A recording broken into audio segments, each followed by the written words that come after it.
Hello friends, we have Subrashima Naik with us.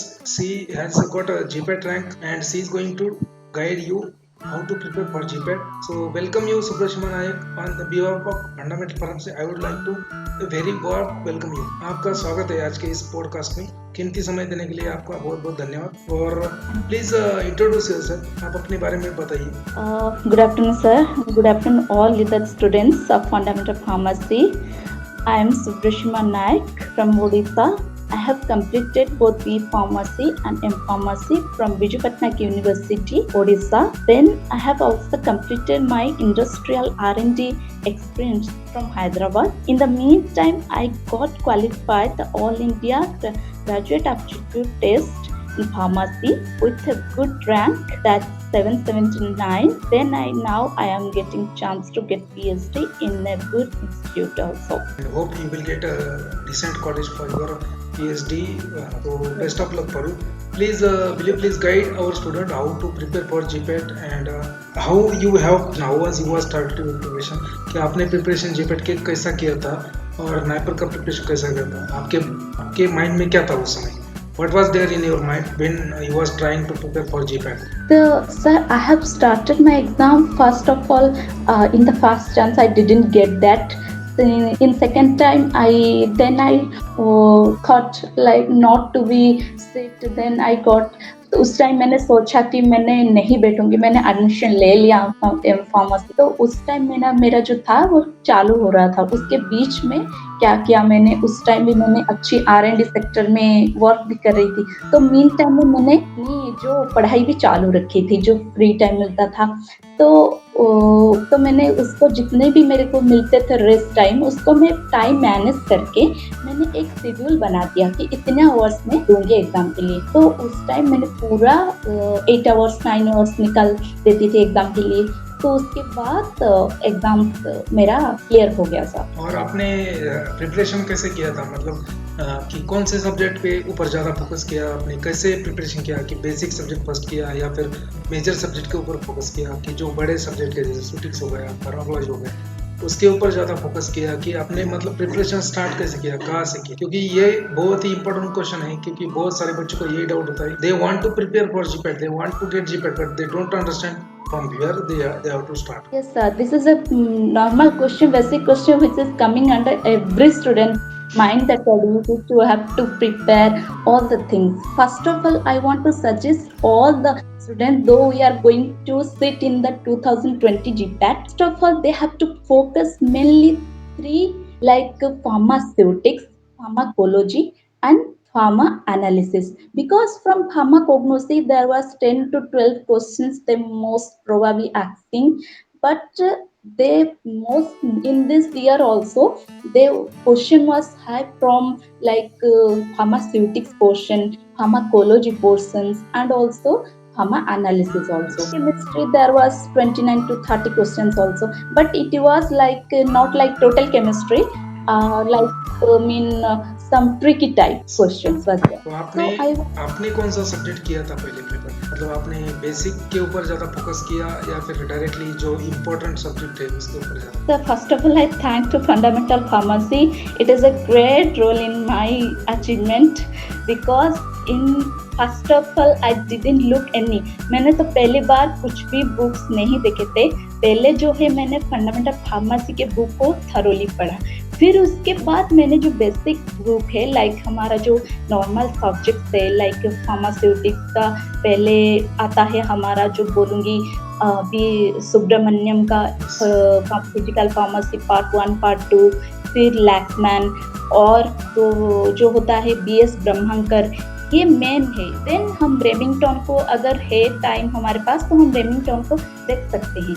लेकिन जो हमारा पहला रहता है लैक्समैन, क्योंकि जो लोग क्वेश्चंस बनाते हैं अपनी जो NDA वाले बनाते हैं तो पहला उनका माइंड में रहता है उनका जो है अपना बायोफार्मास्यूटिक्स और लैक्समैन लिबरमैन का जो टेबल चार्ट से मोस्ट वो लोग वहाँ से पूछते हैं. उस पोर्शन को पहले देखना है. देन हम आते हैं अगर फिजिकल फार्मेसी के उसमें कुछ न्यूमेरिकल वैल्यू लाइक एचएलवी का जो वो रहता है कितना रेट, और जो हमारे रियोलॉजिकल्स और हॉसनस रेशियो, एंगल ऑफ रिपोज सब रहता है, उसका न्यूमेरिकल वैल्यू उसका रहता है सब। तो उसका बॉक्स एंड चार्ट्स इम्पोर्टेंट है बस। देन ये हो गया। फिर उसके बाद अगर कोलोजी की बात करेंगे, सर्फोलॉजी का, तो हम बोलेंगे केडीटी का जो होता है अपना पूरा, तो केडीटी का पूरा टोटल क्लासिफिकेशन पहले मैं सजेस्ट करूंगी। कोलोजी का अगर कोई पहले पढ़ाई करने बैठा है, फर्स्ट उसका क्लासिफिकेशन जो आता है उसको पूरा याद कर लेना चाहिए। फिर उसके बाद अपना जो क्लासिफिकेशन हो जाने के बाद अपना केडीटी को जाना चाहिए। अगर हम देखेंगे तो स्पर्स, गुप्ता एंड गर्ग का एक बुक आता है, वो भी अच्छा है। review of pharmacology by Gupta and Garg. So it is also one of the most important book. Yes, So you also. can quickly revise your all pharmacology using that book. It is also, sir, a good book for the like preparing solving MCQs, like all this.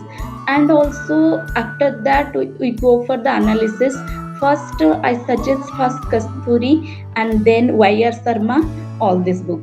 Then ये सब हो जाने के बाद हम अगर बात करेंगे तो हम पियर्सन का बुक भी देख सकते हैं। तो ये सब बाद में, पहले तो मैं सजेस्ट करूंगी सब बच्चों को आंख बंद करके फंडामेंटल फार्मेसी को पूरा 2 बार तो पढ़ाई करना एटलीस्ट चाहिए। पढ़ना है। ठीक है, आप तो जब मास्टर्स कर रही थी तब आपने जीपैट दिया, तो उसमें अपने Yes, आपके प्रोजेक्ट वर्क जो भी था उसमें, yes, और आपका जो जीपैट का प्रिपरेशन है उसमें आपका जॉब के इसमें क्योंकि आपने, मैंने देखा है कि आपने प्रिपेयर किया, आप जॉब कर रही थी, आप प्रोजेक्ट वर्क कर रही थी एम का उस टाइम पे, तो आपने टाइम मैनेजमेंट कैसे किया? How you have manage your time, because you are doing 3 task at a time. Most of the student को ये मालूम नहीं होता कि कैसे, मतलब सेमेस्टर का प्रिपरेशन कैसे करे, या जीपैट का करे, या फिर दोनों साथ में करे। ये yes, कंफ्यूजन बहुत सारा होता है, तो उसके ऊपर sir. कुछ बोलना चाहोगे आप? जी सर, जी सर। पहले तो मैं बोलूँगी जो भी बच्चा रहता है ना, उसका माइंड में रहता है कि प्रेशर्स रहता है, कितने टाइम से कितने में कितने पोर्शंस ख़त्म करनी है, फिर कौन से सब्जेक्ट में किस शेड्यूल में पढूँ। इस टाइम में क्या होता है, पूरा कन्फ्यूज़न टाइप से होता है। फिर उस टाइम क्या हुआ था सर, मतलब मेरा जो चालू हो गया था वो काम चल रहा था, तो मेरे दिमाग में सुबह उठ के ये रहता था कि अगर मेरा वर्क चल रहा है तो वर्क के बीच में किस काम मेरे स्टडी के रिलेटेड है उसको मैं दे दूँ।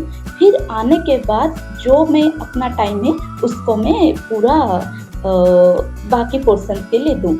तो मैं जब थी वर्क कर रही थी तब उसके रिलेटेड, जब R&D में थी तब R&D वर्क करते करते कुछ छोटा छोटा लाइक स्यूटिक्स का रिलेटेड हो गया, स्यूटिक्स का रिलेटेड कैसा ऐसा ऐसा मुझे रहता है बैच निकालने में। तो बैच निकालते निकालते मैंने क्या किया, उसका जो छोटा छोटा रहता है स्यूटिक्स का पार्ट, तो उसको याद कर लिया, उस टाइम उसको रिलेट कर लिया, हाँ ये वाला चीज़ ये है, ये वाला चीज़ ये है। फिर उसके बाद आने के बाद मैंने पूरा जो अपना जिस दिन याद किया था उसको बुक में देख लिया करती थी कि हाँ ये वाला chapters in the fundamental pharmacy, all the chapters then I covered. So अपनी जो संडे है, जो संडे रहता था, मैं संडे को एग्जाम्स जो अपना क्रैकर अचीवर रहता था उसको देता था। मैंने जितना भी इस हफ्ते पढ़ा है मैं देखूँ, खुद को इवेलुएट करूँ। I wanted to evaluate my self what I sir. हम जब करते हैं ना तो हमारे दिमाग में रहता है, तो ये रहता है कि अगर हम MCQ सॉल्व कर लेते हैं ना तो एक कॉन्फिडेंस टाइप आ जाता है। अगर इस बार छूट रहा है तो हम दोबारा उसको दे के फिर बढ़ा सकते हैं। उस बार खुद देखेंगे इवेलुएट करके कि हाँ इस बार 20 क्वेश्चन सही हुआ, नेक्स्ट टाइम 40 क्वेश्चन सही होगा, क्योंकि हम करेक्ट को इवेलुएट कर सकते हैं। इस पोर्शन से मेरा वीक पॉइंट रहता है। और आपके accordingly सुप्रेशिमा, what is the most important, whether to go with the classes or you can even you can get GPAT NAPER by using self study? कि सेल्फ स्टडी में भी कर सकते हो या फिर क्लासेस करने की जरूरत है? आपको क्या लगता है जीपैट के प्रिपरेशन? सर मेरा मानना ये है जो कोचिंग है वो रहता है कि अब जितने भी कोचिंग जाए, अगर हम खुद नहीं पढ़ेंगे उसको तो क्या है, और एक गाइडेंस जो रहता है that is proper guidance. If we are studying but we are not getting a proper guidance, so then it is unable, we are totally like confusion in confusion totally. तो मेरा मानना है कि self study is the most important and then मैंने तो कोई भी coaching join नहीं किया था, बट मैं बोलूँगी फंडामेंटल फार्मेसी का ही मैंने आँख बंद करके पूरा उसको किया। But because I believed that पहले मैंने एक बार उसको रिव्यू किया था। फिर खुद को इवैल्यूएट करके देखा था कि हाँ, yes, it is the best book that in like giving me the confidence to achieve it. अच्छा, तो आपको खास मेरे कॉन्फिडेंस आता है बुक पढ़ने का ऑब्वियसली। बहुत सारे बच्चों ने मुझे सेम रिव्यू दिया है कि सर ये बुक पढ़ने के बाद मुझे ये 100% श्योर होगा कि मैं आप जीपैट क्वालिफाई हो जाऊँ। So what are your futures plan? What do you want to do in the future?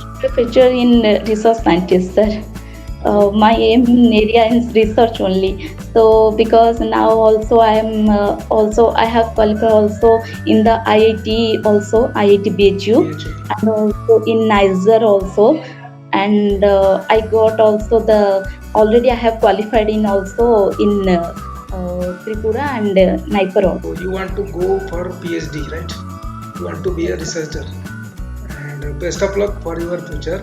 का अगर एम अच्छा है, आपका टारगेट है, आप उस दिशा में प्रयास करते हो तो डेफिनेटली आपको वो टारगेट मिल ही जाएगा। तो यहाँ पे एक रिक्वेस्ट करना चाहती हूँ, जैसे यादव सर मतलब आप लोगों को गाइड करते हैं उस तरफ, मतलब आँख बंद करके उस रास्ते पे चलो, मतलब सर गाइड कर रहे हैं तो इससे लक, मतलब यू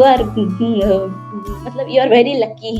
लाइक क्या होता है सुप्रेशमा कि मैं तो गाइड करते रहता हूँ बच्चों को, लेकिन बच्चों को कैसा होता है कि जब तक उनके सामने कोई एग्जाम्पल नहीं होना तो वो थोड़ा सा डिप्रेस मोड में जाते हैं, साइलेंट मोड में जाते हैं। तो उनको चार्ज अप करने के लिए इस तरीके से सेशंस वगैरह अरेंज करता हूँ मैं, ताकि उनका इंटरेस्ट बना रहे।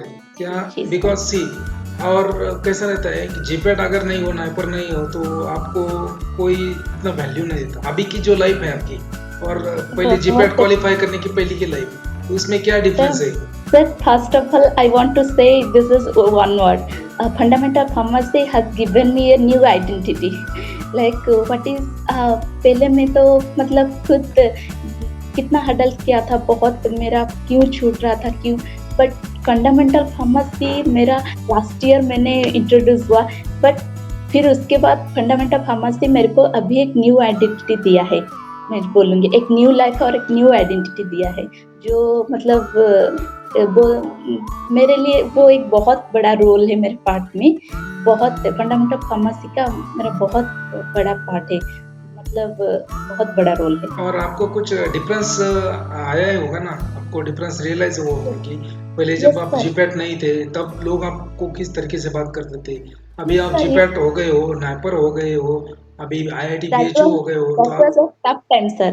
That was very tough time for me in past time. It was very struggle life to get in chance, and also I got admission in taking chance in R&D also. Now I got admission because हम लोग अगर नहीं दे पाते हैं gate तो हम लोग high research institute like NIPER, IIT ये सब में नहीं जाना पाते हैं, क्योंकि वहाँ पे सिर्फ जो जीपैट लोग हैं वहीं जाते हैं। तो अगर जीपैट हम लोग करते हैं तो बोलते हैं हाँ जीपैट एक होता है टैग। अगर आप जीपैट हो मतलब आपने ओरिजिनली आपने बीफार्म में कुछ ना कुछ स्टडी किया है, अगर आप जीपैट नहीं हो तो आपने कुछ नहीं किया, सिर्फ टाइम पास किया है। और if we are get qualified, sir, then we also get a good chance also in different companies also. Yes. Like company वाले भी हमको देख के like in the profile get qualified, then we have also. It is a very role in M.Pharm also in PhD also. और lastly सुप्रेशमा time है उसको utilise कैसे करें और कैसे जीपैट क्लियर करें? सर मैं तो बच्चों को ये टिप्स देना चाहूँगी, जो हमारा रहता है पहला वाला जो इजी पोर्शंस रहता है, अगर टाइम मिलता है तो अपना केमिस्ट्री का जो रहता है पोर्शंस लाइक अपना जो रहता है, मैं भी एरोमेटिक पोर्शंस को जितने बार भी छूटा था, बट आपने जिस तरीके से गाइड किया था उतना ही मेरे लिए काफ़ी था। मैंने दूसरा कुछ हाथ नहीं लगाया था, बस जितना आपने केमिस्ट्री का पार्ट दिया था उसी को ही मतलब मैं उसको प्रैक्टिस कर रही थी और उसको मैं समझने की कोशिश कर रही थी what is this. Like aromaticity क्या है, ऑर्थोमेटा पारा ग्रुप क्या है, तो ये सब याद हमको समझना चाहिए। अगर हमारे पास अभी भी लाइक अभी तो हम जुलाई है, अभी 1 ईयर मतलब बोलेंगे तो 6 मंथ और 7 मंथ तो टोटल है। तो हमको एक टाइम मैनेजमेंट कर लेना चाहिए। अगर टाइम मिलता है तो हम केमिस्ट्री का कुछ देख लेंगे, like stereo chemistry and also organic also. हम सोचते हैं बहुत हार्ड है, बट इतना हार्ड नहीं है सर। अगर हम लोग फोकस करेंगे तो इट इज इजी। देन उसके होने के बाद केमिस्ट्री का स्यूटिक्स का जितने भी है पोर्शन सबको खत्म कर लेना चाहिए। फिर कोलोजी का पहला classification, then we go for the simply like first classification, then mechanism, then side effect, then drug instruction, इतना ही बस। देन उसके बाद हो जाने के बाद हमारा जो रहता है कोग्नोसिका रहता है अपना फाइटो का थोड़ा डिफरेंट रहता है, बट कोग्नोसिका अभी थोड़ा कंस्टिट्यूएंट का लाइक रिलेट कर रहा है, डिजीज के साथ रिलेट कर रहा है। अभी कौन से डिजीज के साथ कौन सा यूज हो रहा है, बायोटेक्नोलॉजी, बायोकेमिस्ट्री। हम लोग क्या करते हैं ना सर, ये पोर्शन को जब बच्चे मतलब नेग्लेक्ट करते हैं, पैथोफिजियोलॉजी, मतलब इस बार तो पैथोफिजियोलॉजी एंड ऑल्सो एनाटोमी में बहुत ज्यादा क्वेश्चन आता है। Every year there is a question 5 to 10 from anatomy, biochemistry on this. Yes, वो तो because they are the basic and fundamentals of GPAT का बुक आपने पढ़ा है, आपने क्रैकराचोर पढ़ा है। So what do you think whether there are any chances to improvement, कि उसमें और क्या करना चाहिए कि जैसे और भी इफेक्टिव हो जाए बुक? और आपको क्या लगता है कि आपने बुक पढ़ा है तो आपको क्या लगता है कि ये एरियाज में थोड़ा सा और भी कंटेंट कर सकते हैं उसमें? आपको क्या लगता है? I think there is nothing in area like lack of because you put everything clearly and all the subjects very clearly in that, sir. Nobody have any doubt in that. तो हाँ, ये सब पोर्शन से हमको और ज्यादा like जो new portion होता है, मेडिसिनल केमिस्ट्री है अभी, उसका वॉल्यूम 2 आने वाला है, फंडामेंटल सब्जेक्ट मेडिसिनल केमिस्ट्री आएगा, उसमें रेगुलेटरी अफेयर आएगा, उसमें ये अपना क्वालिटी एश्योरेंस आएगा, ये थोड़ा सा चीजें हैं, और मॉक टेस्ट वगैरह जो उसमें भी डालेंगे, तो that will become a complete library for GPAT. और sir everything I want to suggest student, भाई इसको ही तो पढ़ो। ये तो मतलब फंडामेंटल फार्मेसी को तो 1 बार 2 बार ये तो पढ़ लो, बस खुद को तो आ जाएगा कॉन्फिडेंस कि हाँ now this year I get qualified. Thank you very much, Supreshna, to interact with our students, and definitely the students will get some positive thoughts from this, and they will able to plan their study. They will able to understand what is important, what is not important, what is not. They will choose a right step for themselves कि उनको जीपीएट qualify करने के लिए कौन सा step अच्छा है, कौन से बुक्स अच्छे हैं, क्या करना चाहिए, नहीं कैसे करना चाहिए। आप तो मतलब आपका ब्लेसिंग पे तो कोई बच्चा कर सकता है sir, no anybody can. I would like to wish you all the best for your career, whatever you want to do in future in your career. You want to go in research, you want to do your PhD. May God bless you, and may God bless you with all the success. Thank you very much, Supreshna.